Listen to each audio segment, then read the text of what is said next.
రెండవ రాజులు 18వ అధ్యాయం 1 నుంచి 7 వచనాల వరకు ఇప్పుడు జేమ్స్ గారు ఉత్తర ప్రత్యుత్తరాలుగా చదువుతారు. ప్రభునామమున సేవకులకి సంఘమంతటికి వందనాలండి.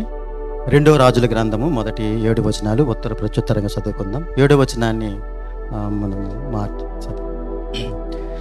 ఇశ్రాయేలు రాజును ఏలా కుమారుడైన హోషేయ ఏలుబడిలో 3వ సంవత్సరమందు యూదా రాజును ఆహాజు కుమారుడైన హిజ్కియా ఏలన ఆరంభించెను.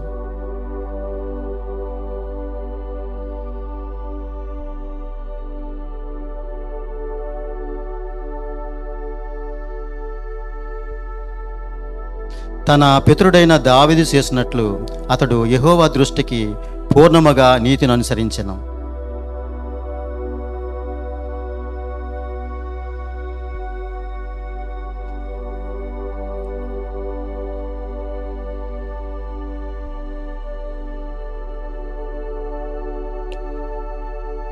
అతడు ఇశ్రాయేలు దేవుడైన యెహోవా యందు విశ్వాసముంచినవాడు. అతని తరువాత వచ్చిన యోధా రాజులలోనూ అతని పూర్వీకులైన రాజులలోనూ అతనితో సమానమైన వాడు ఒకడును లేడు.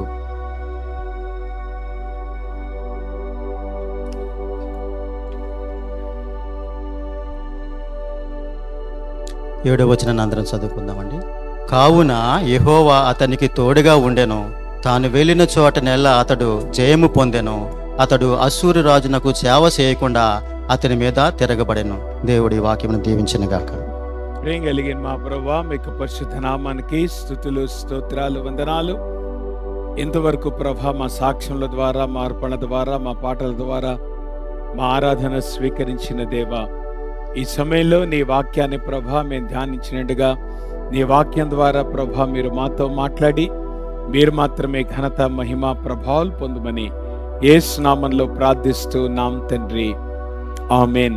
మంచిది. ఉదయకాల సమయంలో చదవబడినటువంటి దేవుని వాక్యాన్ని ధ్యానం చేసుకుందాం. లాస్ట్ వీక్ మనకిది ఈ పోర్షన్ కంప్లీట్ అవ్వలేదు గనక మళ్ళా దీన్ని కంటిన్యూ చేయటానికి ప్రయత్నం చేద్దాం. హిజ్కియా జీవితంలో ఉన్నటువంటి కొన్ని సంఘటనలు మనం ఆధారం చేసుకొని హౌ టు ట్రస్ట్ గాడ్ అనేటువంటి విషయాన్ని మనము ధ్యానం చేసుకుంటూ వస్తున్నాం. ఇక్కడ ఒక విషయాన్ని మనం గమనించాలి. దేవుని వాక్యం మనం చదివేటప్పుడు కొన్ని డీటెయిల్స్లోకి గనక మనం వెళ్ళినట్లయితే మనం ఆలోచిస్తున్నప్పుడు అది ఎంత ఇంపార్టెంట్ అనేటువంటి విషయం మనకి అర్థం కావాలి.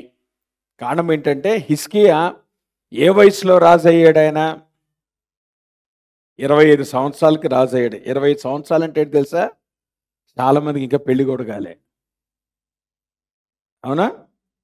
ఇంకా పెళ్లి కాని వయసులో ఆయన చాలా పెద్ద బాధ్యత వహిస్తున్నాడు. ఏంటా బాధ్యత? ఒక దేశానికి రాజు అవటం అనేటువంటిది. అంటే ఒక రకంగా ఆలోచిస్తే 25 ఇయర్స్కి రాజు అయ్యి ఆయన 29 ఇయర్స్ తర్వాత చనిపోయాడు. అంటే చనిపోయేటప్పటికి ఆయన ఏజ్ ఎంత? అరౌండ్ 54. అర్థమవుతుందా? దానికి 15 సంవత్సరాలు ముందుకు రండి. ఎందుకంటే ఇప్పుడు మనం చదువుకున్నటువంటి సంఘటన తర్వాత దేవుడు హిజ్కియాకి ఆయుష్ పెంచాడు. 15 సంవత్సరాలు తీసేయండి, దేవుడు పెంచిన ఆయుష్. అంటే ఈ సంఘటన జరుగుతున్నప్పుడు హిజ్కియా వయసు ఎంత? 39 ఇయర్స్. ఎంతమంది మనం ఆల్రెడీ అది క్రాస్ చేసాం చెప్పండి? అవునా? ఇంకా ఎంతమంది మనం దగ్గరలో ఉన్నారు? ఎంతమంది దాటేశాం? కానీ హిజ్కియా కనపరిచినటువంటి ఆ ఫెయిత్ కానీ దేవుని మీద ఆ ట్రస్ట్ కానీ మనం కలిగి ఉన్నామా? ఈ తేడా ఏంటి? మనకి హిజ్కియాకి తేడా ఏంటి? అవునా? మరి అంత చిన్న వయసులో అంత ఎక్కువ ట్రస్ట్ని కనుపరిచాడు హిజ్కియా. జాగ్రత్తగా గమనించండి, దేవుడు మనకి లైఫ్ టైం ఇవ్వడు. You need to understand. దేవుడు ఇచ్చేటువంటి ఆయుష్ చాలా తక్కువ, దేవుడిచ్చే సమయం చాలా తక్కువ. ఆ తక్కువ సమయంలోనే దేవుడు మన దగ్గర నుండి చాలా ఎక్స్పెక్ట్ చేస్తున్నాడు. ఇదేదో మనము చాలా ఈజీగా మనం తీసుకొని మన ఇష్టానుసారంగా బ్రతకడానికి కాదు. అంటే 39 years ఏజ్లో how much God is expecting from హిజ్కియా. అసలు ఈరోజు మనం ఆ విషయాలు ధ్యాస కూడా ఇవ్వట్లేదు కనీసం. అంటే ఎంత టైం మనం వేస్ట్ చేస్తున్నాం, ఎంత టైం మనం ఆల్రెడీ ఖర్చు చేసాం.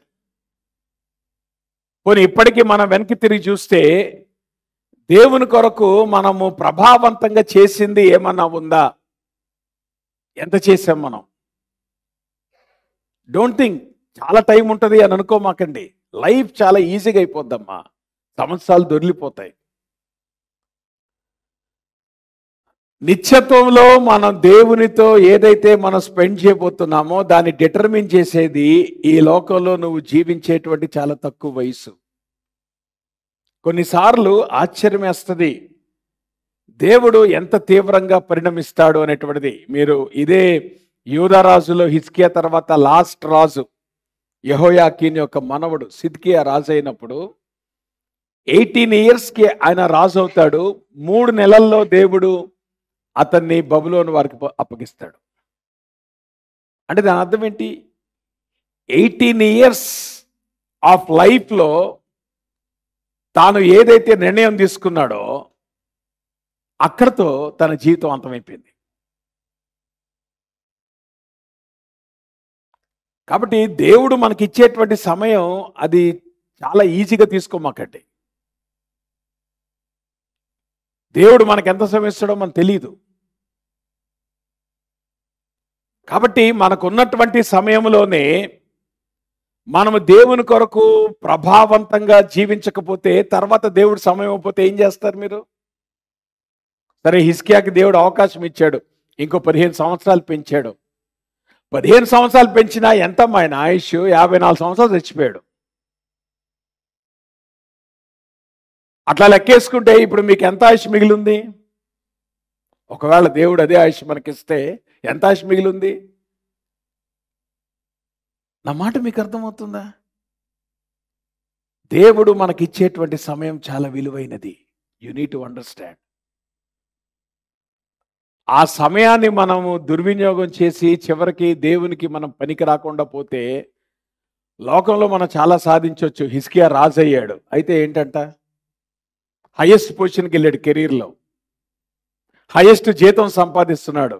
మన మాటలో చెప్పాలంటే చాలా అద్భుతమైన పెద్ద ప్యాలెస్లో బతుకుతున్నాడు. అంటే లోకపరంగా ఎంత ఉన్నతమైన స్థాయికి వెళ్ళావు అనేటువంటిది it is immaterial to God. అసలు దేవునికి లెక్కే లేదు. ఈ రోజున మనము జీవించేటప్పుడు మనం అత్యధికమైనటువంటి జీవితం దేనికి ఖర్చు పెడుతున్నాం? అత్యధికమైన సమయం దేనికి ఖర్చు పెడుతున్నాం? ఈ లోకంలో ఉన్నత స్థానానికి వెళ్ళటానిక? ఆ మాటకు వస్తే 25 years ఏజ్లోనే ఇక్కడ కూర్చున్న మనందరికంటే కూడా అత్యున్నత స్థాయిలోకి హిజ్కియా వెళ్ళాడు. కానీ దేని బట్టి అతన్ని దేవుని వాక్యం గుర్తిస్తుంది? హైయెస్ట్ పొజిషన్కి వెళ్ళాడన్న కెరీర్లో, మంచి ప్యాకేజ్ సంపాదిస్తున్నాడన్న కెరీర్లో. దేని బట్టి దేవుడు హిజ్కియాని పరిగణిస్తున్నాడు? ఆ మాటకు వస్తే మన దేవుని వాక్యంలో చూస్తే వీళ్ళందరూ కూడా చాలా యంగ్ ఏజ్లో హైయెస్ట్ కెరీర్కి వెళ్ళిన వాళ్ళమ్మా. మీరు డానియల్ తీసుకోండి, జోసెఫ్ తీసుకోండి, వీళ్ళంతా ముసోళ్ళైన మల్లగా ముసోళ్ళైన తర్వాత పెరిగిన వాళ్ళు కాదు. వీళ్ళు చాలా యవన వయసులో చాలా అత్యధికమైన స్థాయికి వెళ్ళినటువంటి వాళ్ళు. కానీ వాళ్ళ జీవితాల్లో ఉన్నటువంటి ప్రత్యేకత it is not about their career, it is not about their package, it is not about the houses they are living in. ఈరోజు ఎంతమంది మనం వాటి కోసం బతుకుతున్నాం? ఎంతమందిని మన జీవితం వాటి కొరకు ఖర్చు పెడుతున్నాం? ప్రయోజనం ఉందా దాని కొరకు? ఏం చేసుకోవడానికి? సరే, ఇవన్నీ నువ్వు సంపాదించావు, చాలా అత్యుత్తమైన స్థాయికి వెళ్ళావు. వాట్ ఇఫ్ ఏమవుతుంది? దేవుని దగ్గర మన ప్రవేశం దొరికేస్తుందా? దేవుడు మనల్ని అంగీకరిస్తాడా? నువ్వు లోకంలో చాలా పైకి వచ్చావయ్యా, కెరీర్లో చాలా ఎక్సెల్ అయ్యావా అని చెప్పి దేవుడు చప్పట్లు కొడతాడా మనకి? మరి దేవుని కొరకు మనం జీవించేది ఏముంది?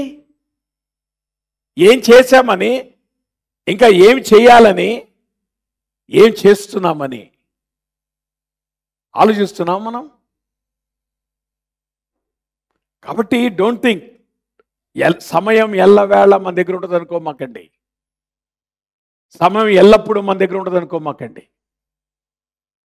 అయిపోయిన సమయాన్ని మీరు మళ్ళీ ఇటు కూడా వెనక్కి తీసుకొని రాలేరు.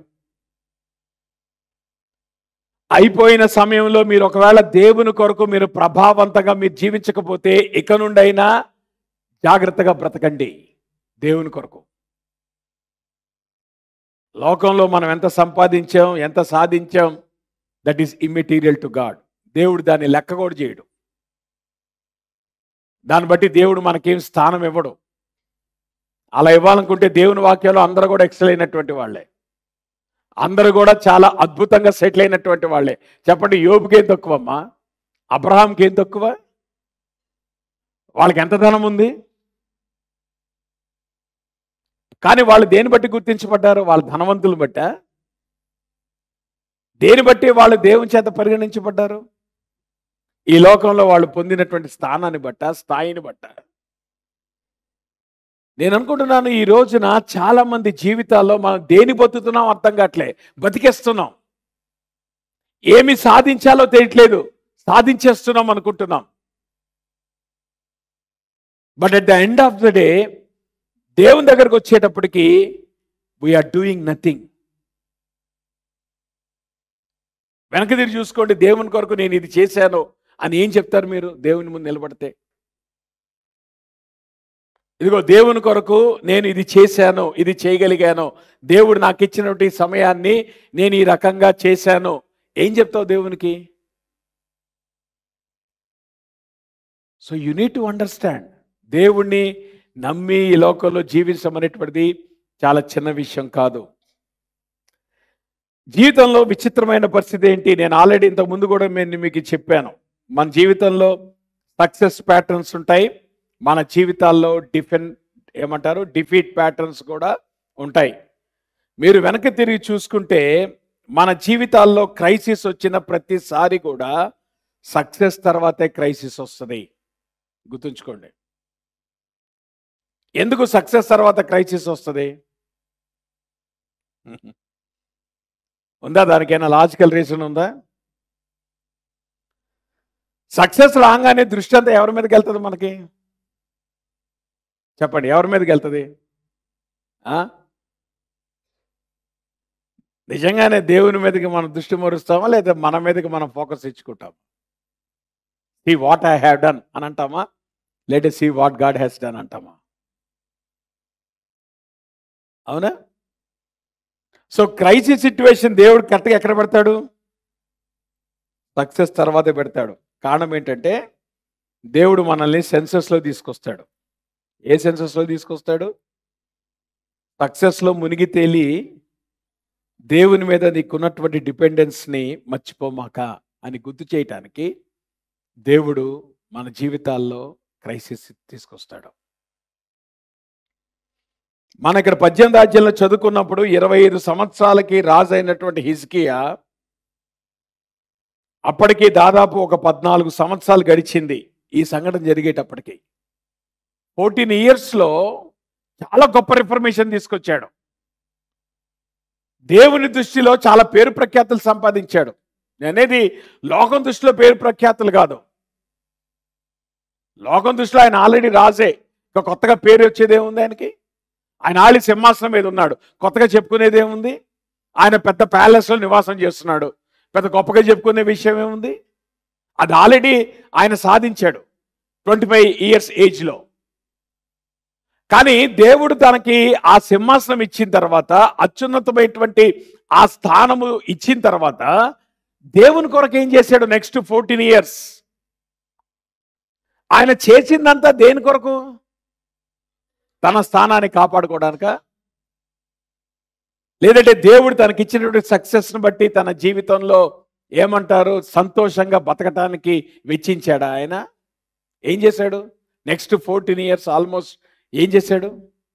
చాలా అద్భుతమైనటువంటి రిఫర్మేషన్ తీసుకొచ్చాడు. దేవుని వాక్యం చెప్పే సత్యం ఏంటంటే, అంతకుముందు ఉన్నటువంటి రాజుల్లో కానీ ఆ తర్వాత ఉన్నటువంటి రాజుల్లో కానీ ఎవరికి లేనటువంటి ఆ క్యారెక్టర్ని, ఇంక్లూడింగ్ డేవిడ్కి కూడా లేనటువంటి క్యారెక్టర్ని హిజ్కియా డెవలప్ చేసుకున్నాడు దేవుని ట్రస్ట్ చేసే విషయంలో. అంతగా దేవుణ్ణి నమ్మాడు ఆయన. దేవుని కొరకు చాలా బలమైనటువంటి కార్యాలు చేశాడు. సో ఇప్పుడు ప్రభు ఏం చేశాడు? 15 సంవత్సరాల తర్వాత అద్భుతమైనటువంటి రిఫర్మేషన్ చేస్తున్నటువంటి ఆ సమయంలో దేవుడు ఆయన క్రైసిస్ సిచ్యువేషన్ తీసుకొచ్చాడు. ఇప్పుడు జాగ్రత్తగా గమనించండి, మన జీవితాల్లో దేవుని కొరకు మనం జీవిస్తున్నటువంటి క్రమంలో మనం ఏం ఎక్స్పెక్ట్ చేస్తాం, దేవుడు ఏమిస్తాడు? ప్రభా నేను నీ కొరకు ఇచ్చేసాను కదా ప్రభా, నేను ఇది చేశాను కదా ప్రభా, నన్ను ఆశీర్వదించు ప్రభా అని దేవుని దగ్గర ఏం ఎక్స్పెక్ట్ చేస్తున్నావు? ఆశీర్వాదాలు ఎక్స్పెక్ట్ చేస్తున్నావు దేవుని కొరకు జీవిస్తూ. కానీ దేవుడు ఏమిస్తున్నాడు? పోరాటాలు ఇస్తున్నాడు.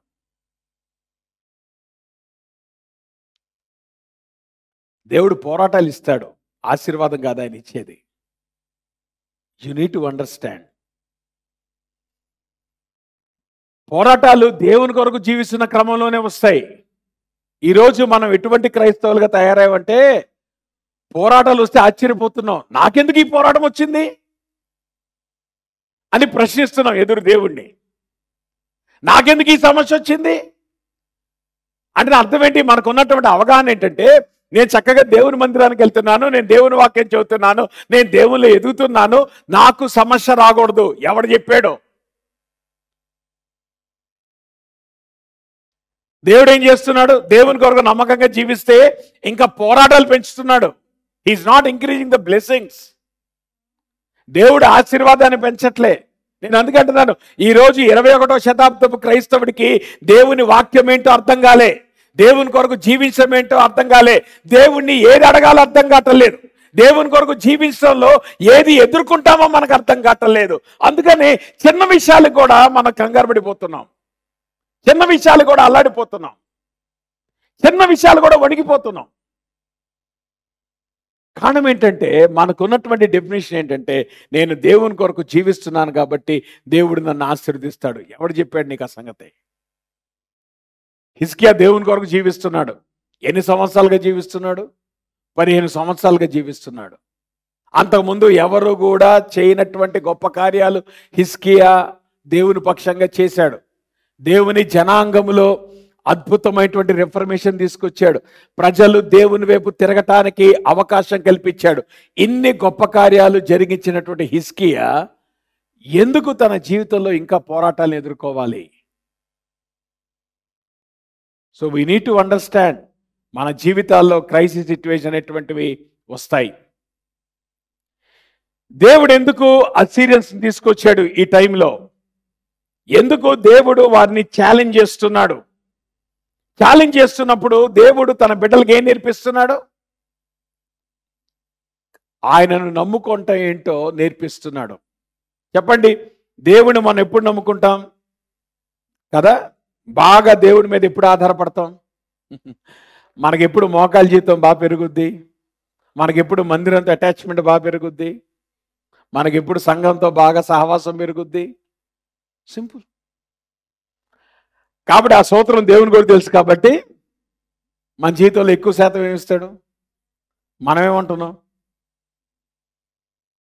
ఆయన తెలుసు కదా మళ్ళీ మోకాళ్ళ మీద ఎట్లా ఉంచాలో. ఒకవేళ కష్టం రాకపోతే కానీ నీ జీవితంలో మోకాళ్ళ అనుభవం రాదనుకో, దేవునికి వేరే ఆప్షన్ లేదు, కష్టం ఇస్తానే ఉంటాడు. మాట్లాడరే, ఇప్పటికీ తెలుసుకున్నారా ఏంటి చెప్పండి? అర్థమవుతుందా? ఏంటి పాస్ గారు నా జీవితం అంతా కష్టాలంటే ఏం చేస్తాం? నీ జీవితం అంతా కష్టాలు లేకపోతే దేవుడు నీకు మోకాళ్ళు రాదు కనుక. So what ever God allows you need to understand. మన జీవితాల్లో మన ఆత్మీయ స్థితిని పెంచడానికే అనేటువంటి విషయాన్ని మనం అర్థం చేసుకోవాలి. ఈ క్రైసిస్ సిచ్యువేషన్ వచ్చినప్పుడు హిజ్కియా కూడా ఏ రకంగా ప్రతిస్పందించాడు చెప్పండి? ముందు మనుషులను ఆశ్రయించాడు. మనుషులు ఆశ్రయించినప్పుడు ఆయనకు ఒక అనుభవం వచ్చింది. ఏంటి అనుభవం అంటే, అమ్మా జాగ్రత్త గమనించండి, నీ స్నేహితుడు కావచ్చు, నీ బంధువు కావచ్చు, నీ కుటుంబీకుడు కావచ్చు, వాడు నీ డబ్బును దగ్గర పెట్టుకుంటాడు కానీ మాటను మట్టికి వాడు పట్టించుకోడు. అవునంటారు కదంటారా? రిలేషన్షిప్లో క్రైసిస్ ఎప్పుడు వస్తుంది? డబ్బు ఇచ్చినప్పుడా, మాట తప్పినప్పుడా?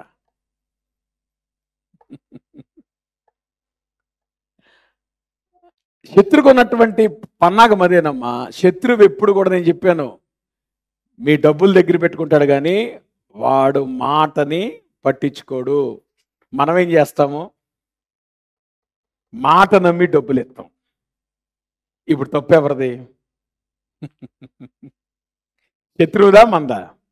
ఆ శత్రువు వెళ్తే ఎవడన్నా పెట్టండి, మీ బంధువుని పెట్టుకోండి, మీ సేడు మీకు ఎవడైనా కావచ్చు. అర్థమవుతుందా?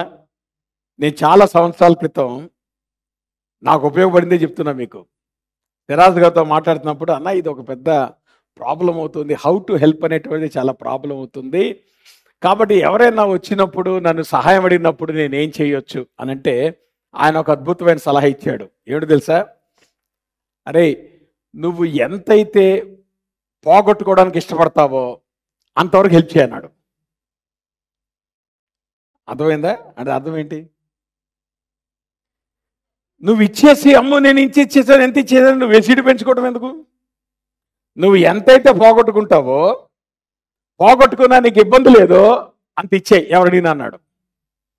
అప్పుడు నేను ఒక గిరి పెట్టుకున్నాను, నన్ను ఎవరడిగినా 20,000 మించి ఇవ్వను.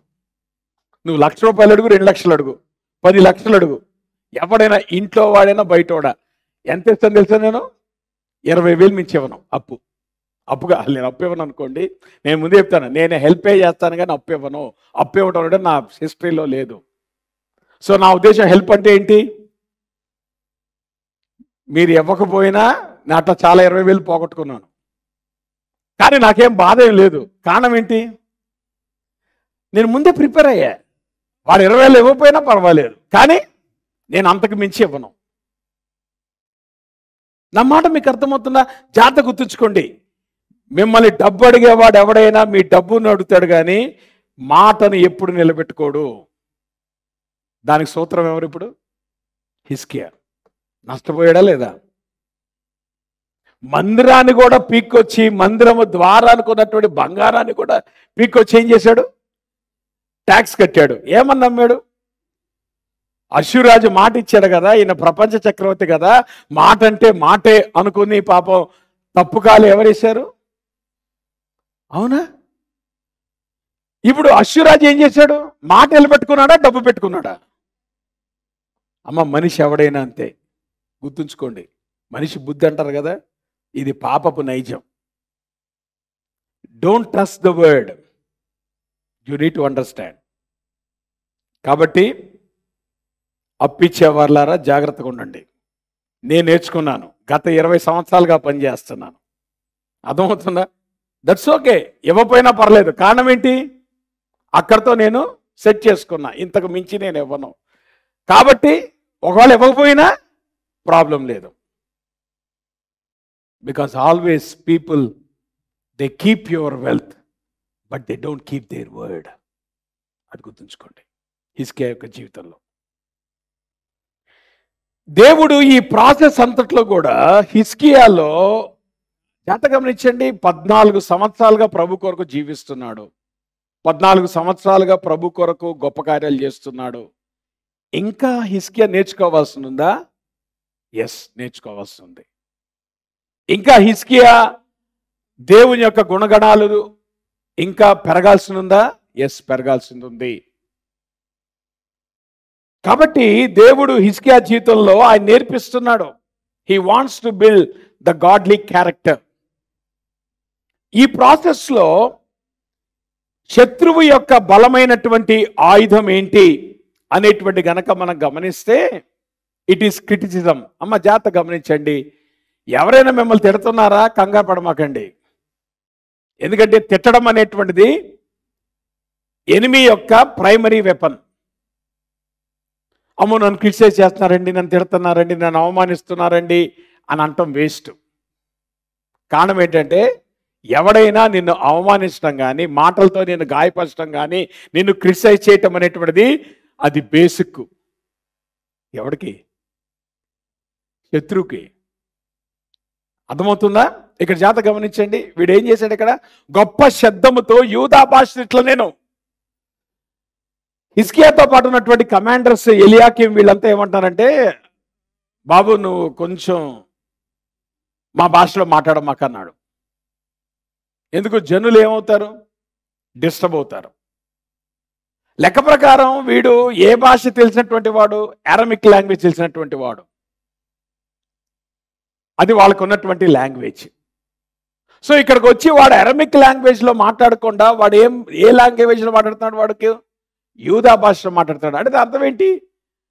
వాడు వచ్చిందే నిన్ను హర్ట్ చేయటానికి, వాడు వచ్చిందే జనాలు డిస్టర్బ్ చేయటానికి. అమ్మో డిస్టర్బ్ చేసేస్తున్నాడు అని కంగారు పడితే ఎట్లాగా? వాడు వచ్చిందే డిస్టర్బ్ చేయటానికి. కాబట్టి వీడేం చేస్తాడు? యూదా భాష ఎట్లను ఏమన్నాడు? మహారాజైన అష్షూరు రాజు సెలవిచ్చిన మాటలు వినుడి. రాజు సెలవిచ్చినదేమనగా, హిజ్కియా చేత మోసపోకుడి, నా చేతిలో నుండి మిమ్మల్ని విడిపింప శక్తి వానికి చాలదు. హిజ్కియాని ఎంత డౌన్ చేసి మాట్లాడుతున్నాడు చూడండి. మన మాట చెప్పాలంటే హిజ్కియా తల కొట్టేసినట్టుంది పాస్టర్ గారు అంట కదా. ఏం కొట్టేసినట్టుంది? ఈయన దేశానికి రాజమ్మ, దేశస్తుల ముందు నిలబడి మీ రాజు చేతకానోడు అని అంటే ఎట్లాగుంటుంది రాజుకి? బై ఆల్ మీన్స్ ఎవడు ఈ రబ్షాకే అంటే, జాగ్రత్త గమనించండి. 20 సంవత్సరాలు ఈ సంఘటన జరగటానికి 20 సంవత్సరాలకు ముందు 10 గోత్రాలని అష్షూరు రాజు చెరలోకి తీసుకొని వెళ్ళాడు. సో ఆబ్వియస్ గా వీడు ఎవడై ఉంటాడంటే one of the 10 tribes of Israel. నా మాట మీకు అర్థమవుతుందా? శత్రువు దగ్గరికి వెళ్ళేటప్పటికి ఏం చేశాడు? వాడు కలర్ మార్చుకున్నాడు. వీడు యూదుడే, కానీ శత్రువు దగ్గరికి వెళ్ళేటప్పటికి ఏమైంది? నా మాటకి అర్థమవుతుందా? నేను అడదాకా నీ ఫ్రెండే, ఇప్పుడు వాడు ఎవరి సైడ్ ఉన్నాడు? నీ ఎనిమీ సైడ్ ఉన్నాడు. సో నీ ఎనిమీ సైడ్ ఉండేటప్పటికి వాడు ఎటువంటి మాటలు మాట్లాడతాడు? నువ్వు అనుకుంటావు ఏంట్రా నువ్వు మావాడు కదా, నువ్వు నా బంధువు కదా, ఏమా 10 గోత్రాల్లో ఒకడంటే ఈడెవడు? వాడు బ్రదరే కదా. వీళ్ళు 2 గోత్రాల వాళ్ళు, వాడు 10 గోత్రాల వాళ్ళు. ఎవరమ్మా ఈ 12 గోత్రాల వాళ్ళు? రిలేటివ్స్ కదా వీళ్ళు?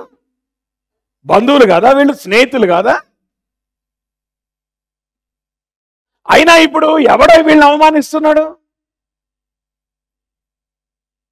నీ చెలికాడే, నీ స్నేహితుడే, నీ బంధువే నిన్ను విమర్శించడం అనేటువంటిది that is how the enemy does work అనే విషయాన్ని జ్ఞాపకం ఉంచుకో.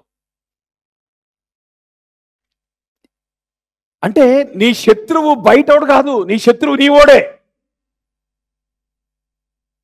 మన బంధువే మన శత్రువు, మన స్నేహితుడే మన శత్రువు. నువ్వు ఎవరిదైతే అటాచ్ అవుతున్నావో he becomes your enemy. That is the lesson that you need to learn. కాబట్టి నీతో పాటు ఉన్నవాడు వాడు నీ శత్రువు అయితే నువ్వు ఆశ్చర్యపోవాల్సిన అవసరం లేదు. కారణం ఏంటంటే సాతానుగాడు అట్లనే పనిచేస్తాడు. రెండో విషయం కనుక గమనిస్తే, అసలు ఈ శత్రువుని ఎవడో ఆహ్వానించాడు? విచిత్రం ఏంటి తెలుసా? ఈ శత్రువు నువ్వు పిలిచినోడే. నీ జీవితంలోకి వచ్చిన ప్రతి శత్రువు నువ్వు ఆహ్వానించిన వాడే. Note the point. వీడు బయటోడు కాదు, ఎవడో పిలవగా నీ జీవితంలోకి రాలే, నువ్వు పిలిస్తే నీ జీవితంలోకి ఆడు ఎంటర్ అయ్యాడు. నువ్వు ఎంటర్టైన్ చేసేవాడిని. కారణం ఏంటంటే ఈ సంఘటన జరగటానికి 20 సంవత్సరాల ముందు మనం బ్యాక్వర్డ్ వెళ్తే ఇశ్రాయేలు 10 గోత్రాల రాజు పెకహు, ఆ టైంలో వాడు రాజు, సిరియా రాజుతో వెళ్ళి మైత్రి చేస్తాడు. మైత్రి చేసి యూదా రాజు మీదకి యుద్ధానికి వస్తాడు. అప్పుడు యూదా రాజు ఎవరంటే హిజ్కియా తండ్రి అయినటువంటి ఆహాజు. ఆ మాట మీకు అర్థమవుతుందా?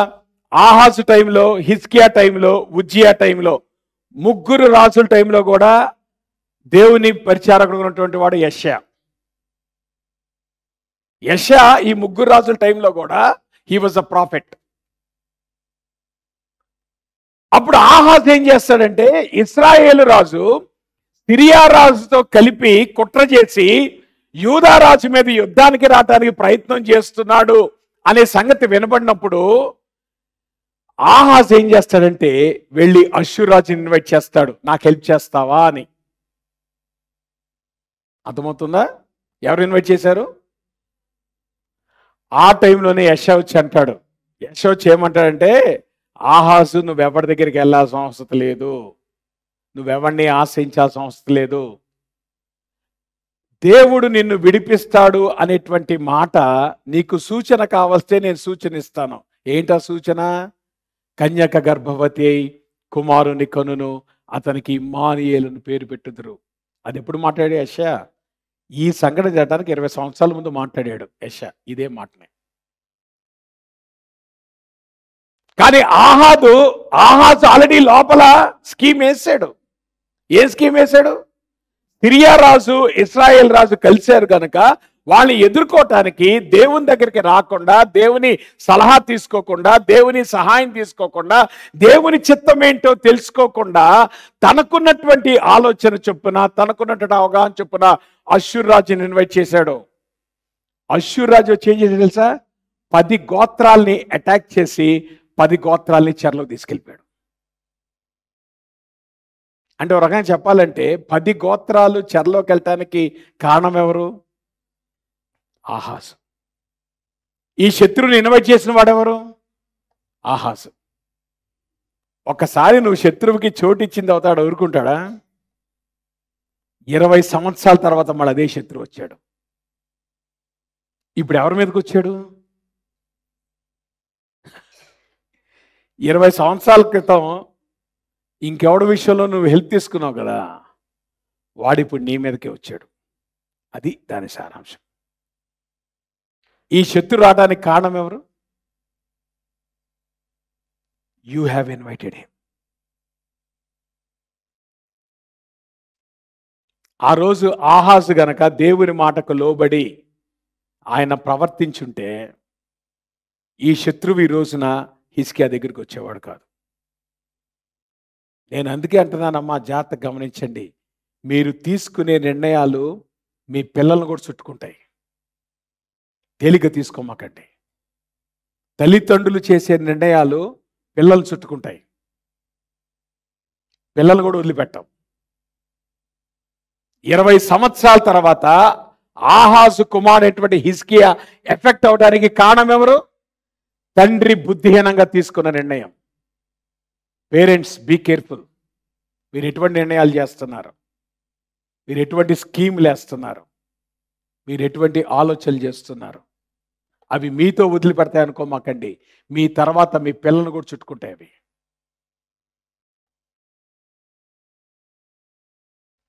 ఈ శత్రువు నువ్వు ఆహ్వానించిన వాడే. ఈ శత్రువు నీవాడే. He is one of your own. అంతేకాదు, శత్రువుకు ఉన్నటువంటి ఇంకొక క్యారెక్టర్ ఏంటంటే, నీ బలహీన సమయంలో వాడిని అటాక్ చేస్తాడు. He always attacks in your weak moments. యెషయా గ్రంథం 37వ అధ్యాయంలో కనుక మీరు గమనిస్తే, ఇన్ఫ్యాక్ట్ అమ్మా, మీరు ఈ 18, 19 అధ్యాయాలు మీరు ఏదైతే చదివారో యాజ్ ఇట్ ఈజ్గా యెషయా గ్రంథంలో 36, 37 అధ్యాయాలు కూడా ఉంటాయి. సో బహుశా యెషయా ఏం చేశాడంటే, రాజుల గ్రంథం ఉన్నటువంటి ఈ 2 అధ్యాయాలు తీసుకొచ్చి కట్ చేసి అక్కడ పేస్ట్ చేశాడు. కారణం ఏంటంటే, ఒక కాంటెక్స్ట్ బిల్డప్ చేయటానికి. యెషయా గ్రంథంలో జరిగినటువంటి ఈవెంట్స్ కానీ, ఆ ప్రాఫెసీని కానీ మనం అర్థం చేసుకోవటానికి ఈ 2 చాప్టర్స్ యొక్క ఈవెంట్స్ అనేటువంటివి చాలా కీ ఈవెంట్స్. అందుకనే యెషయా గ్రంథంలో కూడా మనం ఇవే ఈవెంట్స్ కట్ అండ్ పేస్ట్లో మనం చూస్తాం. చూడండి, అక్కడ ఏముంటుంది దేవుని వాక్యం? మరియు యెషయా చెప్పినది ఏమనగా, హిజ్కియా ఎప్పుడైతే దేవుని మందిరానికి వెళ్ళి ఆయన ప్రార్థన చేశాడో, దేవుని జవాబు అనేటువంటిది యెషయా ద్వారా వచ్చింది. యెషయా ఏం మాట్లాడుతున్నాడు చూడండి, అక్కడ జాగ్రత్త గమనించండి. మరియు యెషయా చెప్పినదేమనగా, హిజ్కియానికి ఇదే సూచనగును. జాగ్రత్త గమనించండి. 20 సంవత్సరాల క్రితం ఇదే యెషయా హిజ్కియా తండ్రి అయినటువంటి ఆహాజుకి సూచన ఇచ్చాడు. ఆహాజు లెక్క చేయలే, తన పనితో తాను ముందుకెళ్ళిపోయాడు. ఇప్పుడు హిజ్కియాకి మళ్ళా ప్రవక్త వచ్చి ఇంకో సూచన ఇస్తున్నాడు. ఏంటి ఆ సూచన? ఈ సంవత్సరం మందు దాని అంతటా అదే పండు ధాన్యము. అమ్మ జాగ్రత్త గమనించండి. దీని బ్యాక్గ్రౌండ్ గనక మనం గమనిస్తే, ప్రతి 6 సంవత్సరాలకి ఒక సంవత్సరము సబ్బాతు సంవత్సరం. ప్రతి 6 రోజులకి ఒక దినము సబ్బాతు దినం ఎట్లాగుంటుందో యూదులకి ప్రతి 6 సంవత్సరాలకి ఒక సంవత్సరం అనేటువంటిది సబ్బాతు సంవత్సరం. అంటే 7వ సంవత్సరం నాడు వాడు పంట దున్నకూడదు, వాళ్ళు పొలం దున్నకూడదు. ఏం చేయాలి మరి? ఎట్లాగా వాళ్ళ జరుగుబాటు అంటే, ఆ 6 సంవత్సరాల్లో వారు పంట ఏదైతే వేసినప్పుడు అటు పక్కన ఇటు పక్కన వే సైడ్ పడినటువంటి మొక్కలు ఏదైతే ఉంటాయో ఆ మొక్కల ద్వారా వచ్చినటువంటి ఫలాన్ని వీళ్ళు తినాలి 7వ సంవత్సరంలో. లేదంటే భూమి దున్నకుండా తనంతట తాను ఏదైతే పంట పండిస్తుందో ఆ పంటనే వాళ్ళు తినాలి. అంటే ఒక రకంగా చెప్పాలంటే 6 సంవత్సరాల్లో వాళ్ళకు ఉన్నటువంటి సమృద్ధి 7వ సంవత్సరంలో వాళ్ళకి ఉండదు. అర్థమవుతుందా? 6 సంవత్సరాలు వాళ్ళు పనిచేసి వాళ్ళు ఫలసాయం వృద్ధి చేసుకోవడానికి అవకాశం ఉంది. కానీ 7వ సంవత్సరంలో వాళ్ళు పంట వాళ్ళు దున్నటానికి వీలు లేదు. కాబట్టి 7వ సంవత్సరంలో ఆబ్వియస్గా 6 సంవత్సరాలు వాళ్ళు పండించిన దానికంటే ఎక్కువ ఉంటుందా తక్కువ ఉంటుందా? తక్కువ ఉంటుంది. సో ఇప్పుడు అష్షూరాజు ఏ సంవత్సరంలో వచ్చాడు అనుకుంటున్నారు అటాక్ చేయడానికి? నేను అందుకే అన్నాను, రబ్షాకే అనేవాడు యూదుడై ఉంటాడు. కారణం ఏంటంటే వాడు పక్కా తెలుసు. ఏ సంవత్సరంలో వచ్చాడు వాడు? నువ్వు అదే అంటున్నాను అక్కడ. ఎవడు ఈ సంవత్సరం అందు అంటే ఏంటి? ఏ సంవత్సరంలో అయితే అష్షూరాజు అటాక్ చేశాడో అది ఏ సంవత్సరం అంటున్నాడు? దాని అంతటా అదే పండు ధాన్యమును. అంటే దిస్ ఈజ్ ఎ సబ్బాటికల్ ఇయర్. అందుకే మీరు గమనిస్తే 7 సంవత్సరాల తర్వాత వచ్చేటువంటిది అర్థమవుతుందా? 7వ సంవత్సరం సబ్బాతు దినం. ఆ తర్వాత మీరు గనక గమనిస్తే 7 ఏళ్ళు అయిన తర్వాత 50వ సంవత్సరం అనేటువంటిది జూబిలీ ఇయర్ అంటారు.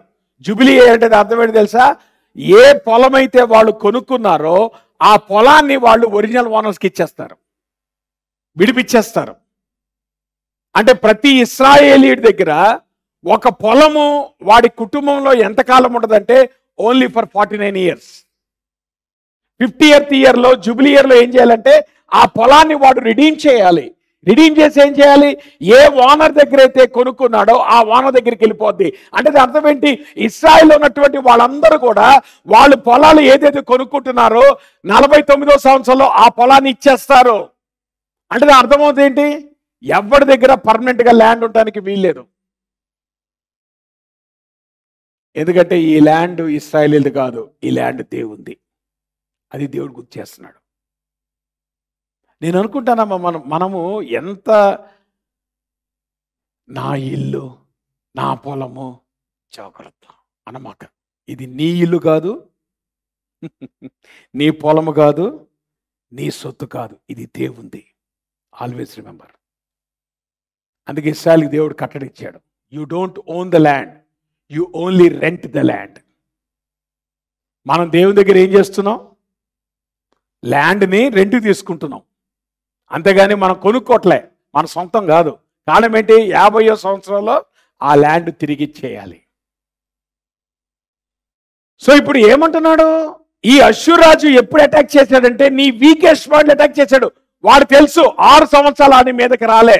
కారణం ఏంటంటే వాడు సీజ్ చేశాడు అనుకో, నీ దగ్గర రిసోర్స్ ఉన్నాయి.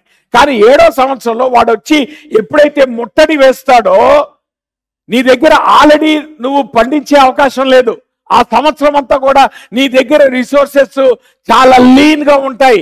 కాబట్టి ఎప్పుడైతే ముట్టడి చేస్తాడో కరువు రావటం అనేటువంటిది చాలా ఈజీ. నీ దగ్గర ఉన్న రిసోర్సెస్ అనేటువంటి ఖర్చు అయిపోవడం అంటే చాలా ఈజీ. అప్పుడు ఏమవుతుంది? ఎప్పుడైతే నీ దగ్గర ఉన్నటువంటి రిసోర్సెస్ అడుగంటిపోతాయో నువ్వు చాలా ఈజీగా ఎనిమికి సరెండర్ అవుతావు. అది వాడి స్ట్రాటజీ. కానీ ఇప్పుడు ఏ సంవత్సరంలో పంపించాడు వీడు? అశ్షూరాజు ఎప్పుడు పంపించాడు? సబ్బాత్ సంవత్సరంలో పంపించాడు. ఇప్పుడు ప్రభు అంటున్నాడు, ఈ సూచన ఏంటో తెలుసా? ఈ ఇయర్లో ఆల్రెడీ నీకు సీన్ లేదు. అర్థమవుతుందా? 2వ సంవత్సరం నుండును మీరు దున్నబోట్లేదు. అంటే ఇప్పుడు జాగ్రత్త గమనించండి. 7 సంవత్సరాలకి 1 సంవత్సరం దున్నకుండా నువ్వు ఉంటేనే నీ దగ్గర ఎంత మేగా రిసోర్స్ ఉంటాయి, అవునా? 2వ సంవత్సరం కూడా నువ్వు దున్నబోట్లేదు అంటే ఇప్పుడు ఏమవుతుంది? నీ రిసోర్సెస్ ఏమవుతున్నాయి? తగ్గుతున్నాయా, పెరుగుతున్నాయా? ఎందుకు దేవుడు అట్లా చేస్తున్నాడు? అమ్మా, మనలో దేవుడు ఫెయిత్ ఎట్లా బిల్డప్ చేస్తాడు తెలుసా? ఇవ్వటం ద్వారా కాదు, తీసివేయటం ద్వారా. మనకి అది అర్థం కావట్లే. మనం ఏమంటున్నామంటే, ప్రభా నీవు ఇస్తే నా విశ్వాసం బలపడుద్ది. ఈ 21వ శతాబ్దం క్రైస్తవులు పట్టుకోవాలమ్మా. దేవుని మాటను మార్చిపడేస్తున్నారు, అవునా? మనం ఏమనుకుంటున్నాం? విశ్వాసం ఎప్పుడు బలపడుద్ది? ప్రభా నీ ఉద్యోగం ఇస్తే నా విశ్వాసం బలపడుద్ది. ప్రభా నువ్వు ఈ ప్రమోషన్ ఇస్తే నా విశ్వాసం బలపడుద్ది. ప్రభా నాకు ఈ శాలరీ ఇస్తే, నాకు ఈ పెళ్లి చేస్తే. నేను ఎందుకంటున్నాను, విశ్వాసం అంటే అది కాదు. విశ్వాసం అంటే ఏంటి తెలుసా? నీకున్నది దేవుడు తీసేస్తే నువ్వు దేవుని కొరకు ఎంతగా బతుకుతావు, అది విశ్వాసం అంటే. Do you have that faith? అటువంటి విశ్వాసం ఉందా మనకి? ఎందుకు దేవుడు ఇచ్చినప్పుడు సంతోషంగా ఉంటున్నాం, దేవుడు ఇవ్వనప్పుడు ఎందుకు మనం షేక్ అయిపోతున్నాం? మన విశ్వాసం స్ట్రాంగ్గా ఉందా, వీక్గా ఉందా? Why you are not able to exercise your faith when God takes away? నిజమైన విశ్వాసము టెస్ట్ చేయబడేది ఇచ్చినప్పుడు కాదు, తీసివేయబడినప్పుడు. కాదు ప్రభా నాకు నువ్వు ఆరోగ్యం ఇస్తే అని అనమాక, ఆరోగ్యం తీసినా ప్రభు కొరకు జీవించడం నేర్చుకో. ప్రభా నాకు ఇది ఇస్తే అనమాక, అది ఇవ్వకపోయినా దేవుని మీద ఆధారపడి జీవించటమే విశ్వాసం అంటే. దేవుడిస్తే నువ్వు జీవించేదేంటమ్మా? ఎవడైనా జీవిస్తాడు. అది విశ్వాసం అని అనరు. దేవుడిస్తే నువ్వు ఇచ్చుకుంటా పోతే, నువ్వు తీసుకుంటా పోతే, నువ్వు దేవుని కొరకు బతికే బతుకు, అది క్రైస్తవ బతుకు కాదు. నిజమైన క్రైస్తవం ఏంటి తెలుసా? తీసివేసినప్పుడు దేవుని కొరకు నిలబడగలిగేది. ఇప్పుడు ప్రభు వాళ్ళని ఛాలెంజ్ చేస్తున్నాడు. ఈ సంవత్సరం ఏం జరగబోతుందంటే, ఈ ఇయర్ అంతా మీకు రిసోర్స్ ఉండవు. ఇప్పుడు చెప్పండి, నెక్స్ట్ ఇయర్ ఏమవుతుంది? నెక్స్ట్ ఇయర్ కూడా మళ్ళీ మీకు ఇదే రిపీట్ కాబోతుంది. అంటే ఇప్పుడు దాని అర్థం ఏంటి? 2 సంవత్సరాలు నువ్వు దేవుని మీద ఆధారపడాలి. ఒక పక్కన శత్రువుని అటాక్ చేశాడు, శత్రువు బయట ముట్టడి వేశాడు. సో శత్రువు బయట ముట్టడి వేసినప్పుడు నీ దగ్గర మీగర్ రిసోర్స్ ఉన్నప్పుడు how you are going to survive అనేటువంటి ప్రశ్న నీ ముందు ఉన్నప్పుడే, that is when you begin to exercise your faith on God. దేవుని మీద విశ్వాసం అక్కడ మనం ఎక్సర్సైజ్ చేయాల్సింది. ఎప్పుడు నీకు ఆన్సర్ రాబోతుంది? ఇప్పుడు కదా, ప్రభా 2023లో ఈ ప్రాబ్లం వచ్చింది, ప్రభా 2024 తీసే ప్రభు నాడు 2020 దాకా వెయిట్ చేయి అన్నాడు అనుకో, ఇప్పుడు గుండెలో రాయబడుతుంది మనకి, అవునా? అమ్మ 2024లో మీ హోప్ ఏంటి? మీ హోప్ ఏంటమ్మా? హ్యాపీ న్యూ ఇయర్ అన్నారు కదా, హ్యాపీ అయినప్పుడు మీ హోప్ ఏంటి? మంచిగా జరగాలి ప్రభు అంటున్నాడు. ఆశ దోష అప్పడం వాడ. ఈ ఇయర్ కూడా ద సేమ్. ఇప్పుడు చెప్పు, ఈ సంవత్సరంతో ప్రభు కొరకు బతుకుతావా? లాస్ట్ ఇయర్ దాటిచ్చాడు నిజమే దేవుడు మేగర్ రిసోర్సెస్తో. ప్రభు అంటున్నాడు ఈ సంవత్సరం కూడా ఇంకా మేగర్ కాబోతుంది. బతుకుతావా దేవుని కొరకు? విశ్వాసాన్ని ఎక్సర్సైజ్ చేస్తావా దేవుని మీద? నిజంగా దేవుని కొరకు నిలబడగలుగుతావా? ప్రభు అంటున్నాడు God wants to extend your testing time. ప్రభు ఎప్పుడు చెప్తున్నాడు? జాగ్రత్త గమనించండి. 3వ సంవత్సరమున మీరు విత్తనము విత్తి చేలు కొయ్దురు అనేది అర్థం ఏంటి? శత్రువు మిమ్మల్ని 2 సంవత్సరాలు భయపెడతాడు. శత్రువు మిమ్మల్ని 2 సంవత్సరాలు చుట్టుముడతాడు. ఈ 2 సంవత్సరాలు కూడా మీ దగ్గర మేగర్ రిసోర్స్ ఉంటాయి. ఈ 2 సంవత్సరాలు మీరు గెట్ ఆన్ అవ్వాలంటే దేవుని మీద ఆధారపడటం తప్పితే మీకు వేరే దిక్కు లేదు. కారణం ఏంటంటే మళ్ళా దేవుడు ఎప్పుడు జవాబు ఇవ్వబోతున్నాడు? దేవుడు ఎప్పుడు పంట ఇవ్వబోతున్నాడు? 3వ సంవత్సరం ముందు. So this is the challenge before them. కాబట్టమ్మా ఎనిమి యొక్క అటాక్ అనేటువంటిది దాన్ని మనం విచిత్రంగా చూడాల్సిన అవసరం లేదు. అందుకే విన్స్టన్ చర్చిల్ ఒక అద్భుతమైనటువంటి స్టేట్మెంట్ ఇచ్చాడు.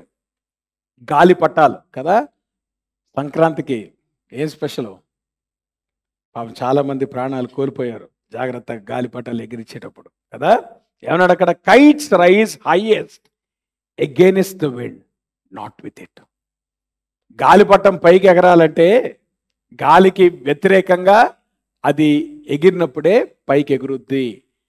గాలితో పాటు ఎప్పుడు కూడా గాలిపటం పైకి ఎగరతాం. మన విశ్వాస జీవితం పెరిగేది శత్రువుకి ఎగైనెస్ట్గా వెళ్ళినప్పుడు, లోకంలో కలిసిపోయినప్పుడు కాదు.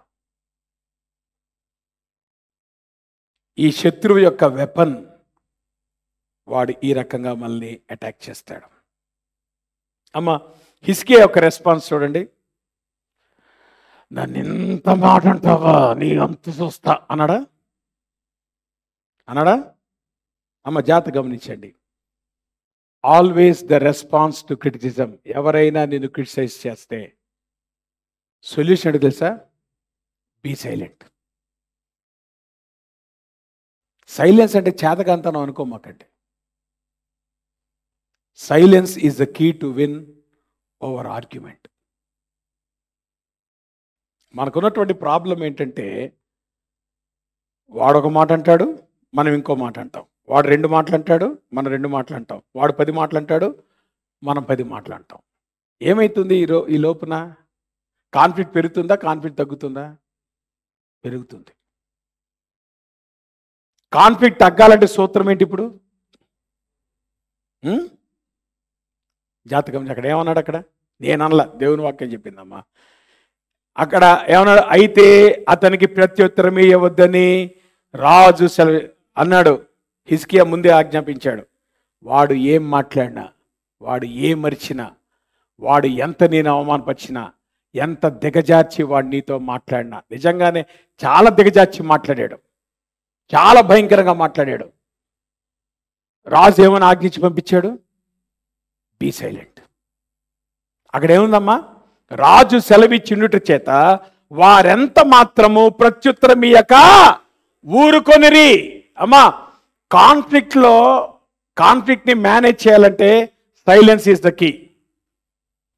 బీపీలు తెచ్చుకుంటే లాభం ఏం లేదు, ఒకరి మీద అరుచుకుంటే ఒకరి లాభం ఏం లేదు. కాన్ఫ్లిక్ట్ ఎప్పుడు తగ్గుద్దంటే when you know that to be silent. అది ఎట్లా పాస్టర్ గారు, నేను సైలెంట్గా ఉంటే నేను చేతగాని వాడిని అవుతా కదా అనుకోమాక. చేత వచ్చిన వాడే సైలెంట్గా ఉంటాడు. ఎందుకు సైలెంట్గా ఉంటాడు? వాడేంటో వాడు తెలుసు కనుక. ఏమా అవతల వాడు చెప్పిన దాన్ని బట్టి నీ క్యారెక్టర్ ఉంటుందా? నీ క్యారెక్టర్ ఏంటో నీకు తెలుసా? సో అవతల వాడు మాట్లాడటం వల్ల నీ క్యారెక్టర్ తగ్గిపోద్ది అనుకుంటే అది నీ అమాయకత్వం, యువర్ ఫూలిష్నెస్. నీ క్యారెక్టర్ ఏంటో నీకు తెలిసినప్పుడు ఎదుటివాడు నీ క్యారెక్టర్ గురించి ఏం మాట్లాడినా నువ్వు వరి అవ్వవు. కాబట్టి సైలెన్స్గా ఉండటం అనేటువంటిది ఓటమి కాదు, సైలెన్స్గా ఉండటం అనేటువంటిది చేతకాంతనం కాదు. సైలెన్స్గా ఉండటం అంటే you know who you are. ఎదుటివాడు అంటాన్ని బట్టి నీ వ్యక్తిత్వం కాదు, ఎదుటివాడు అంటాన్ని బట్టి నీ సామర్థ్యం కాదు. నువ్వేంటో నీకు తెలిసినప్పుడు ఎదుటివాడు ఏది మాట్లాడినా కానీ గమ్ముగా ఉంటావు. Learn to be silent conflicts వచ్చినప్పుడు. రబ్షాకే ఎంత భయంకరంగా మాట్లాడాడంటే హిజ్కియాని అటాక్ చేస్తున్నాడమ్మా. హిజ్కియాని ఏమంటున్నాడు? హిజ్కియా మిమ్మల్ని విడిపించలేడు, వాడు శక్తి లేనటువంటి వాడు అన్నాడు. He's powerless. హిజ్కియా ఫెయిత్, విశ్వాసానికి పునాది లేదు. మియర్ మాటలు మాట్లాడుతున్నాడంతే హిజ్కియా. దాంతో వీడేమన్నాడు తెలుసా? వీళ్ళకి ఒక స్కీమ్ ఇస్తున్నాడు. ఒకవేళ గనక మీరు లోబడితే మా దగ్గర మీరు హాయిగా ఉండొచ్చు, మీరు హిజ్కియా మాటలు విని గనక మీరు మోసపోయి తిరగబడితే మీకు ప్రమాదమే, మీకు ఉపద్రవమే అని వాడు ఏం చేస్తాడు, వీళ్ళకి ప్రామిస్లు కూడా చేస్తున్నాడు. చివరికి అన్నాడు, మీరు ఏ దేవుడి మీద అయితే ఆనుకొని ఉన్నారో ఆ దేవుడు కూడా చేతకానివాడు. మనం అంటాం కదా, పాస్టర్ గారు నన్నంటే అన్నాడండి, మన దేవుడు అన్నాడండి. అబ్బో తెలియదండి. ఏ దేవుని తెలీదా ఎట్లా డిఫెండ్ చేసుకోవాలో? నువ్వు వెళ్ళిపోయి డిఫెండ్ చేయాలా ఏంటి? మా దేవుడిని అంటావా, మీ దేవుడిది, మా దేవుడిది, మీ దేవుడు అనమాకండి. దేవుని తెలిసి ఎట్లా డిఫెండ్ చేసుకోవాలి? మీరేం డిఫెండ్ చేయగల దేవుణ్ణి? వీడు ఎంతమంది అన్నాడమ్మా? ఇశ్రాయేలీయులు అన్నాడు, హిజ్కియాని అన్నాడు, దేవుడిని అన్నాడు. అయినా కానీ హిజ్కియా ఏం చేశాడు? మారు మాట్లాడలేదు. నేను అంటున్నాను, క్రిటిసిజం మీద నీ యొక్క వెపన్ ఏంటంటే, ఎనిమి యొక్క వెపన్ ఏంటి? వాడు క్రిటిసైజ్ చేసి నేను ఇన్స్టిగేట్ చేస్తాడు, అది వాడి వెపన్. దాని మీద నీ వెపన్ ఏంటి? ఇది నిజంగా మీరు అవలంబిస్తారా? చూస్తాను. ఈసారి నన్ను పిలిస్తే అప్పుడు చెప్తాను మీ సంగతి. అర్థమవుతుందా? ఇది గనక మీరు ఎక్సర్సైజ్ చేశారంటేనమ్మా సగం కూడా వెళ్ళిపోతాయి ఎవరైనా కానీ. See when somebody criticize you, don't worry, అది వాడి వెపన్. ఇప్పుడు మన వెపన్ ఏంటి? ప్రభు అన్నాడు, నువ్వు మౌనంగా ఉంటే వాడి నెత్తి మీద కుప్పలు పోస్తావు. సి మీకు సీక్రెట్ చెప్పనా? శత్రువు తట్టుకోలేందే మీ సైలెన్స్ నమ్మా. మీకు అర్థమవుతుందా? వాడు తిడుతున్నాడు అనుకో, నువ్వు ఎదురు తిట్టావనుకో, వాడికి ప్రాబ్లం లేదు. వాడు ఎంత తిడుతున్నాను సైలెంట్గా ఉన్నావు అనుకో, ఇప్పుడు ఆడికి బీపీ పెరుగుద్ది. తెలుసా మీకు ఆ సంగతి? శత్రువు ఎప్పుడు కూడా వాడిని సైలెన్స్ని తట్టుకోలేడు. అందుకే నేను అంటున్నాను, సైలెన్స్ అనేటువంటిది గ్రేటెస్ట్ వెపన్. శత్రువు గ్రేటెస్ట్ వెపన్ ఏంటి? వాడిని డౌన్ చేయటమే, వాడిని డిస్కరేజ్ చేయటమే. సైలెన్సే కాదు, తర్వాత ఏం చేశాడమ్మా? హిజ్కియా ఏం చేశాడు? దేవుని దగ్గరికి వెళ్ళాడు. ఏమన్నాడు? హిజ్కియా విని తన బట్టలు చింపుకొని కోని కట్ట పట్టుకొని యెహోవా మందిరంలో పోయి, జాగ్రత్త గమనించండి, ఎవరు తప్పు చేశారు? మాట్లాడరేంటమ్మా? ఎవరు మాట్లాడినారు? హిజ్కియా ఒక మాట మాట్లాడా? మరి హిజ్కియా ఎందుకు దేవుని మందిరంలోకి వెళ్ళి బట్టలు చింపుకొని ఏడుస్తున్నాడు?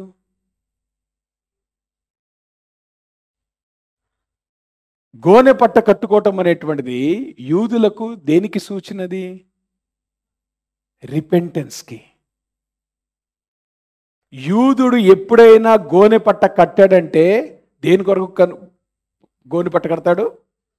పశ్చాత్తాపానికి. ఇప్పుడు చెప్పండి, ఎవరు పశ్చాత్తాపడాలి?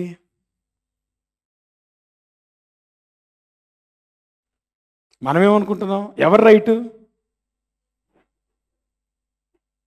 గట్టి చెప్పండి అమ్మా, చెప్పండి. హిజ్కియా రైటా? మరి హిజ్కియా ఎందుకు పశ్చాత్తాపడుతున్నాడు?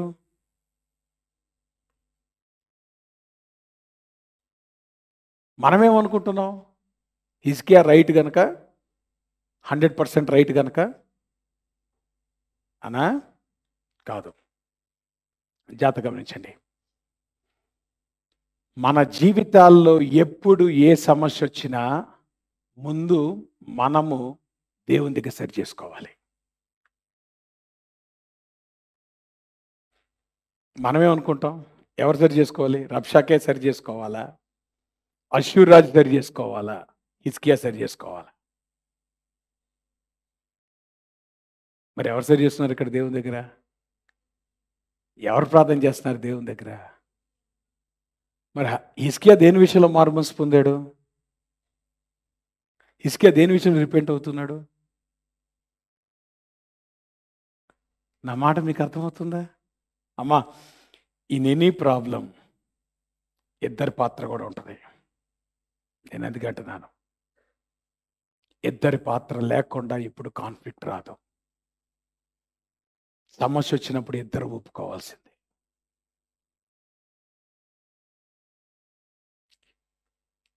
ఈ సంఘటనలో హిజ్కియా యొక్క తప్పు మినిమైజ్ చేయబడింది.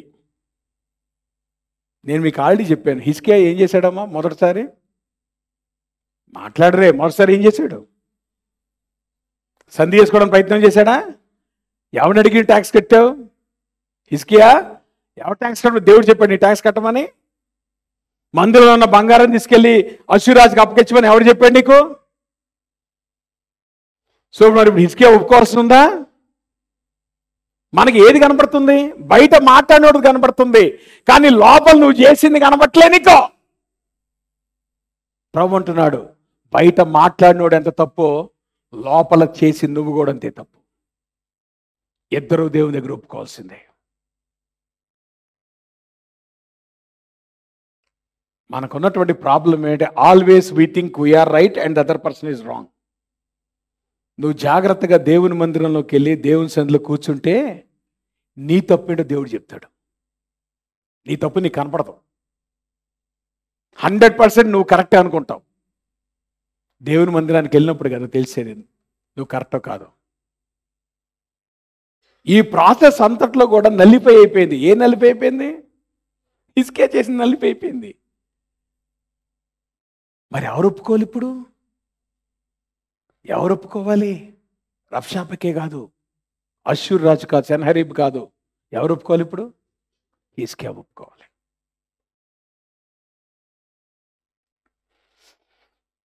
నేనంటాను, మన క్రైసిస్ సిచ్యువేషన్లో మనము గమనించాల్సింది not how big the problem is, how big your God is.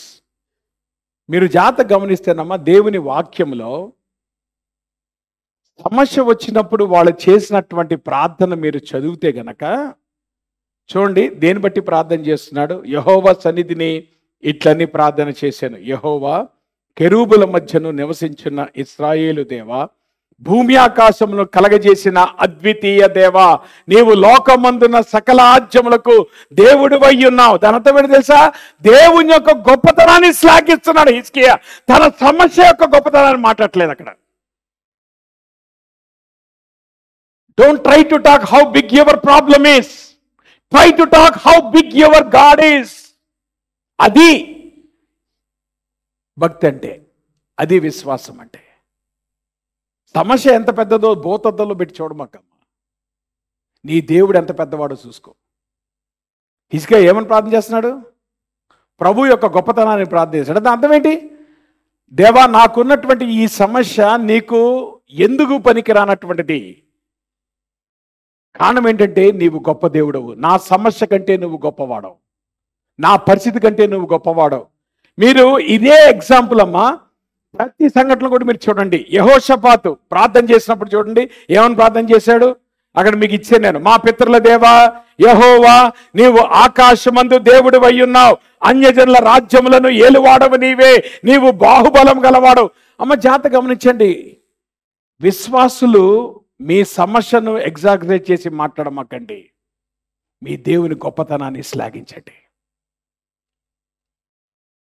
మీ సమస్య యొక్క గొప్పతనాన్ని మీరు మాట్లాడినంత కాలము మీ దేవుని గొప్పతనం మీకు అర్థం కాలే. Don't try to magnify the problem, you need to magnify who God is. చూడండి, కొత్త నిబంధన సంఘం వాళ్ళు ప్రార్థన చేసినప్పుడు ఏమని ప్రార్థన చేశారు? నాథా, ఎప్పుడైతే పర్సిక్యూషన్ వచ్చిందో, పేతురు చెరసాల్లో వేయబడ్డాడో, ఏమని ప్రార్థన చేస్తున్నారు వాళ్ళు? నాథా, నీవు ఆకాశమును భూమిని సముద్రమును వాటిలో సమస్తమును కలగజేసిన వాడు.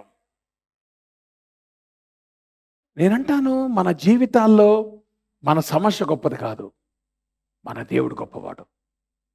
నువ్వు సమస్యను హైలైట్ చేయమాక, దేవుణ్ణి ఉన్నత స్థానం తీసుకెళ్ళు. క్రైస్తవ జీవితంలో that's what you need to understand. You need to know how big your God is. దేవుని నమ్మటం అంటే దాని అర్థం ఏంటి తెలుసా? దేవుని యొక్క గొప్పతనాన్ని నమ్ము. దేవుడు ఎంత గొప్పవాడో నువ్వు నమ్ము. అందుకే నేను అంటాను, faith doesn't take you out of the problem. విశ్వాసం అనేటువంటిది నీ సమస్యను తీసివేయదు, కానీ విశ్వాసం అనేటువంటిది నీ సమస్యలో నేను నడిపిస్తుంది. విశ్వాసం అనేటువంటిది నీ బాధను తీసివేయదు, కానీ విశ్వాసం అనేటువంటిది నీ బాధను ఎట్లా హ్యాండిల్ చేయాలో నీకు నేర్పిస్తుంది. విశ్వాసం అనేటువంటిది నీకు వచ్చినటువంటి ఉపద్రవాన్ని తీసివేయదు, కానీ విశ్వాసం అనేటువంటిది నీ ఉపద్రవంలో నెమ్మది కలిగి ఉండేటట్లుగా నీకు సహాయం చేస్తుంది. That is what building faith is. ఆ రకంగా విశ్వాసము బలపరచబడాలి. నీ దేవుడు ఎంత గొప్పవాడో నీకు అర్థమైనప్పుడు నీ విశ్వాసం అనేటువంటిది అంత గొప్పగా భయపడతాడు. ఫైనల్గా ఈ స్టోరీ యొక్క కంక్లూజన్ ఏంటో తెలుసా? ఒక ఐరని మనం చూస్తాం. ఇద్దరూ వాళ్ళ దేవుని మందిరంలోకి వెళ్ళారు. చూసారా? నేను అందుకే 2 వచనాలు పక్కన పెట్టాను. హిజ్కియా దూతల చేతుల నుండి ఆ ఉత్తరము తీసుకొని చదివి యెహోవా మందిరములోకి పోయి యెహోవా సన్నిధిని దాన్ని విప్పి పరచి యెహోవా సన్నిధిని ప్రార్థన చేశాను. సో హిజ్కియా ఎవరి మందిరంలోకి వెళ్ళిపోయాడు? దేవుని మందిరంలోకి వెళ్ళాడు. సెన్హరీబు ఏ మందిరంలోకి వెళ్ళాడు? చూసారా? అష్షూరు రాజు అయినటువంటి సెన్హరీబు తిరిగిపోయి నినివే పట్టణమునకు వచ్చి నివసించిన తరువాత అతడు నిస్రోకు అన్న తన దేవత మందిరమున మ్రొక్కుచుండగా, అంటే తన దేవత మందిరములో ప్రార్థన చేస్తుండగా ఏమైంది? అతని కుమారులైన అద్రమెలకును చెరజదును ఖడ్గముతో అతని చంపి అరా దేశంలోకి తప్పించుకొని పోయిరి. ఒక ఆయన దేవుని మందిరంలోకి వస్తే ఆయనకి విక్టరీ వచ్చింది. ఒక ఆయన వాళ్ళ దేవుని మందిరంలోకి వెళ్తే మరణం వచ్చింది. తేడా గమనిస్తున్నారా? That is the irony. ఒక ఆయన దేవుని మందిరంలో తన సమస్యను విప్పి ప్రభుకి విన్నవిస్తూ తన పాపాన్ని ఒప్పుకుంటూ తాను పశ్చాత్తాపడుతున్నప్పుడు దేవుడు ఏం చేశాడు? యుద్ధము చేయాల్సిన అవసరం లేకుండా హిజ్కియా కత్తి కూడా పట్టలేదు. ఒక్క రాత్రిలో 1,85,000 మంది చచ్చిపోయారు. అది దేవుడు హిజ్కియాకి ఇచ్చినటువంటి విక్టరీ. నేనంటాను, దేవుని నమ్మటం అనేటువంటిది it's not an easy choice, కానీ మన జీవితాల్లో that is the best choice. దాన్ని మించింది లేదు. దేవుని నమ్మటం అనేటువంటిది నువ్వు వ్యాక్యూమ్లో చేసేది కాదు. ప్రతి దినము దేవుని కొరకు జీవించాలని నువ్వు తీసుకున్నటువంటి నిర్ణయంలో నుండి దేవుని నువ్వు ట్రస్ట్ చేసి ముందుకు వెళ్ళాలి. హిజ్కియా తన జీవితంలో దేవుని ట్రస్ట్ చేయటం నేర్చుకున్నాడు. దేవుని యొక్క గొప్ప కార్యాన్ని తన జీవితంలో అనుభవించాడు. టైమ్ అండ్ అగైన్ దేవుడు మన జీవితాల్లో తీసుకొచ్చేటువంటి ప్రతి క్రైసిస్ సిచ్యువేషన్ కూడా it is how God builds faith in us. దేవుడు మనకి సమస్య యొక్క గొప్పతనాన్ని చూపించడానికి సమస్యను తీసుకుంటాడు. దేవుడు మన జీవితాల్లో తన యొక్క గొప్పతనాన్ని చూపించుకోవడానికి ఇష్టపడుతున్నాడు. నీ సమస్య ఎంత పెద్దదైతే దేవుడు అంత గొప్పగా తాను చూపించుకోవాలనుకుంటున్నాడు. ఆ మాటకు వస్తే ఎనిమి నీ వీక్ మూమెంట్లోనే వాడిని అటాక్ చేస్తాడు, కానీ ప్రభు అంటున్నాడు, ఇంకొక సంవత్సరం నువ్వు ట్రస్ట్ చేయగలుగుతావా? ఒకవేళ ఈ సంవత్సరం కూడా పంట నీ చేతికి రాకపోతే దేవుని మీద ఆధారపడి నువ్వు బతకగలుగుతావా? ప్రార్థన చేసుకుందాం. ఉదయకాల సమయంలో దేవుని వాక్యపు వెలుగులో మన జీవితాలు పరిశీలించుకుందాం.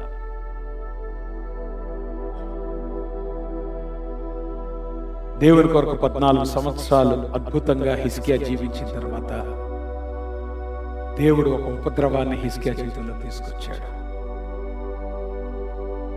హిజ్కియా కూడా మానవ రీతిలో ప్రతిస్పందించి శత్రువు యొక్క మాటను నమ్మాడు. చివరికి మందిరంలో ఉన్న బంగారాన్ని కూడా పోగొట్టుకున్నాడు. శత్రువు యొక్క గ్రేటెస్ట్ వెపన్ క్రిటిసిజం. దేవుడు నీకు ఇచ్చినటువంటి బలమైన వెపన్ సైలెన్స్. మనం ఎప్పుడైతే మౌనం అనేటువంటిది దాల్చుతామో, దేవుని సన్నిధికి వెళ్ళి ముందు మనం పశ్చాత్తాపడతామో, అప్పుడు దేవుడు మన సమస్యలు మనం విడిపిస్తాడు. హిజ్కియాని విడిపించిన దేవుడు ప్రతి సమస్యకు జవాబు దేవుని మందిరమే. దేవుని సన్నిధిలో తప్పితే నీకు ఎక్కడ కూడా జవాబు దొరకదు. దేవుని ట్రస్ట్ చేయటం అనేటువంటిది నీ జీవితంలో నువ్వు తీసుకోవాల్సిన నిర్ణయం. వాలంటరీగా నువ్వు తీసుకోవాల్సిన నిర్ణయం. కన్సిస్టెంట్గా కాన్స్టెంట్గా నువ్వు తీసుకోవాల్సిన నిర్ణయం. నీ జీవిత పర్యంతము కూడా ప్రతి మెట్టులో కూడా ప్రభు కొరకు జీవించబడేటువంటిది కావాలి. నువ్వు ఎన్ని సంవత్సరాలు ప్రభు కొరకు ప్రభావవంతంగా నువ్వు జీవించినా ఇంకా ఛాలెంజెస్ వస్తూనే ఉంటాయి. ఇంకా దేవుడిని ఫెయిత్ని టెస్ట్ చేస్తూనే ఉంటాడు. దేవుడికి ఇచ్చిన సమయం యొక్క విలువను గుర్తిస్తున్నావా? హిజ్కియాకి దేవుడు ఎంత విలువైన సమయాన్ని ఇచ్చాడు. దేవుడికి ఇచ్చిన విలువైనటువంటి సమయంలో దేవుని కొరకు నువ్వేం చేశావు? ఏం చెప్తావు దేవునికి? ఈ లోకంలో నువ్వేం సాధించావు ప్రభు అడగబోట్లేదు, అవన్నీ దేవుడికి ఇచ్చిందే. బట్ దేవుని కొరకు నువ్వేం చేశావు అది ప్రభుకు నువ్వు చెప్పగలుగుతావా? ఏం చూపిస్తావు దేవుని కొరకు నువ్వేం చేశావు? ప్రభు దగ్గర పశ్చాత్తాపడదాం, ప్రభు దగ్గర ప్రార్థన చేద్దాం. ప్రభు అంటున్నాడు, ఈ సంవత్సరం అంతా తట్టుకున్నావు, ఇంకో సంవత్సరం కూడా తట్టుకోగలవా నువ్వు? అటువంటి విశ్వాసం ఉందా నీకు? మూడో సంవత్సరంలో దేవుడు ఇస్తాడేమో నీకు జవాబు. అప్పటిదాకా కనిపెట్టుకుని ఉంటావా దేవుని దగ్గర? అటువంటి ఫెయిత్ నేను ఎక్సెస్ చేయగలుగుతావా? అందరూ లేచిన బడి ముగింపు ప్రార్థన చేసుకుని ఆశీర్వాద సెలవు తీసుకుందాం. ప్రేమ కలిగిన మా ప్రభువా, మీకు పరిశుద్ధ నామానికి స్తుతులు, స్తోత్రాలు, వందనాలు. ఉదయకాల సమయంలో ప్రభాన్ని పాల్సిందికి వస్తూ ఉంటున్నాం. హిజ్కియా జీవితాన్ని ప్రభా మా ముందు మీరు ఉంచుతున్నప్పుడు మా జీవితాలు సరిచేయండి ప్రభా. మా జీవితాల్లో మా సమస్యకు గొప్పతనం కాదు, నీవెంత గొప్పవాడవో మేము గుర్తించడానికి ప్రభా, నీ యందు నమ్మిక ఉంచడం ద్వారా నేను తీసుకునేటువంటి నిర్ణయాలు ఏ రకంగా మమ్మల్ని ప్రభావితం చేస్తాయో నీ వాక్యం ద్వారా మీరు మాతో మాట్లాడుతుండగా సరి చేసుకోవటానికి సహాయం చేయండి. ఈ జీవిత సత్యాలు ప్రభా నీ వాక్యం ద్వారా మీరు మాకు నేర్పిస్తుండగా లోబట్టానికి సహాయం చేయండి. ఇంకను ప్రభా ఆత్మీయ జీవితంలో మీ ఎదుటకును విశ్వాసంలో మీ పరిణితి సాధించడానికి దేవా మీరు మా కృప చూపించి నడిపించు. ప్రతి కుటుంబాన్ని మీ నమ్మకమైన హస్తాలకు అప్పగించు. యేసు నామములో ప్రార్థిస్తున్నాము తండ్రి. పరలోకమందున్న మా తండ్రి, మీ నామం పరిశుద్ధపరచబడునుగాక, మీ రాజ్యం వచ్చునుగాక, మీ చిత్తం పరలోకం నెరవేర్చును నెరవేరునుగాక. మా దినాహాన్ని నేడు మాకు దయచేయండి, మా ప్రకారం క్షమించండి, మమ్మ శోధనల దగ్గర దుస్తులు తప్పించండి. రాజ్యము, శక్తి, మహిమ నిరంతరం మీరై ఉన్నారు.